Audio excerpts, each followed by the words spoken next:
अस्सलाम वालेकुम व्यूअर्स, मैं हूं यासर क्यारी और आप देख रहे हैं मेरा यूट्यूब चैनल। इस वीडियो को शुरू से आखिर तक ज़रूर देखें। अगर ये वीडियो आपको पसंद आए तो प्लीज़ इसको लाइक, शेयर, सब्सक्राइब और फॉलो ज़रूर करें। आज हमारा मौजू है ग़िज़ाई मियार और मिक़दार। एक तायराना सी नज़र मियार और मिक़दार पर डालते हैं कि मियारी ग़िज़ाओं में मुश्तरका ख़ुसूसियात क्या हैं। मियारी ग़िज़ाएँ जो जिस्म पर कभी भी बोझ नहीं बनती और यह कि जिस्म का ज़्यादातर हिस्सा जुज़्व बदन बनने के साथ साथ जिस्म को ग़िज़ाइयत और तवानाई फराहम करती हैं।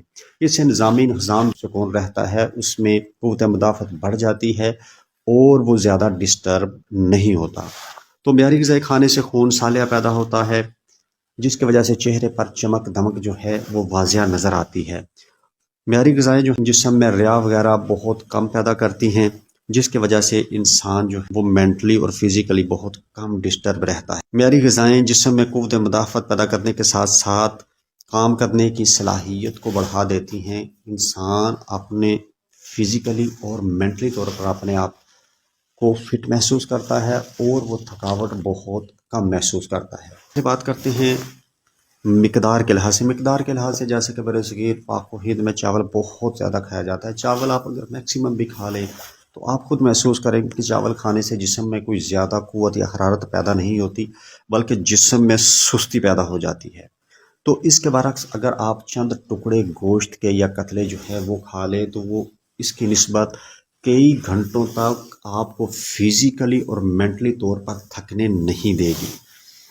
तो इसी तरह गोभी, आलू, दाल मोठ, दाल लोबिया, ये तमाम ग़िज़ाएँ जो हैं आप मिकदार में मैक्सिमम भी खा के देख लें तो ये आपको बहुत कम क़ुव्वत, बल्कि ये अक्सर आप महसूस करेंगे कि आपके जिस्म में सुस्ती पैदा करेंगी और आपकी जो काम की सलाहियत है उसको कम करेंगी, बढ़ाएंगी नहीं।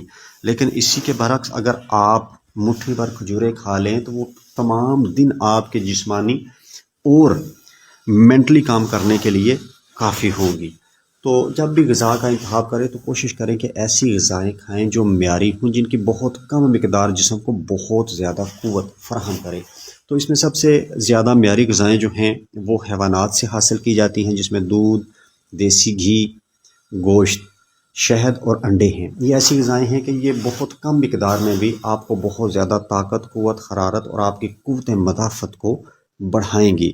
तो इसी तरह नबातात जो है, नबातात में जो फल हैं वो सब्ज़ियों के निस्बत अपने अंदर ज़्यादा क़ुव्वत और हरारत और तवानाई रखते हैं। तो इसलिए फलों का इस्तेमाल ज़्यादा से ज़्यादा करें और फलों में भी कोशिश करें कि इनके जूस निकाल कर पिए, ताकि वो फुज़लात की शक्ल में खारिज होने वाला हिस्सा जो है वो काफ़ी हद तक जूस बनाते हुए ही निकल जाएगा। तो इसी तरह सब्ज़ियां जो हैं कद्दू, टिंडे, तोरी और दालों में दाल मूंग, ये अमूमन दूसरी सब्ज़ियों और दालों की निस्बत अपने अंदर बहुत ज़्यादा क़ुव्वत और हरारत रखती हैं। इनकी बहुत थोड़ी मिकदार आपके अंदर सालिया खून और हरारत पैदा करेगी, जिससे आपकी फिज़िकली और मेंटली ताकत जो है उसमें अच्छी खासी ग्रोथ होगी। हमारे यहाँ एक कंसेप्ट पाया जाता है कि सलाद जो है वो बहुत ज़्यादा खाएं। ये चीज़ ज़हन नशीन कर लें कि हमेशा पकी हुई चीज़ें जो हैं वो कच्ची चीज़ों की निस्बत आसानी के साथ हज़म होती हैं और इंसानी जिस्म को बहुत ज़्यादा हरारत और क़ुव्वत जो है वो आसानी के साथ पहुँचा सकती हैं। तो इसलिए कच्ची ग़िज़ाएँ जो हैं उनको कभी भी तरजीह ना दें जब आपको पकी हुई ग़िज़ाएँ जो हैं वो मुयस्सर हों। चना जो है ये बेशुमार ग़िज़ाओं और फलों से तरजीह रखता है कि इसके अंदर बहुत ज़्यादा क़ुव्वत होती है। तो ऐसी ग़िज़ाएँ जो हैं हमेशा आप उनको इस्तेमाल करें। तो जब भी आपके सामने ग़िज़ाई ऑप्शन आए तो कोशिश करें कि सबसे पहले मियारी ग़िज़ाएँ जो हैं जो आपको बहुत ज़्यादा क़ुव्वत, हरारत और तवानाई दें उनको। इसी तरह ऐसी ग़िज़ाएँ और दवाएँ जिनको आप कहवों की शक्ल में इस्तेमाल कर सकते हैं, तो उनके कहवे बनिस्बत आम रूटीन के उनको खाने और इस्तेमाल करने से अपने अंदर ज़्यादा क़ुव्वत, हरारत और जुज़्व बदन बनने की सलाहियत ज़्यादा रखते हैं। तो इसलिए जो कहवे हैं जहाँ इन चीज़ों को आप कहवों की शक्ल में इस्तेमाल कर सकते हैं उनको तरजीह दें। अब मुझे अगली वीडियो तक के लिए इजाज़त दीजिए। अल्लाह हाफ़िज़।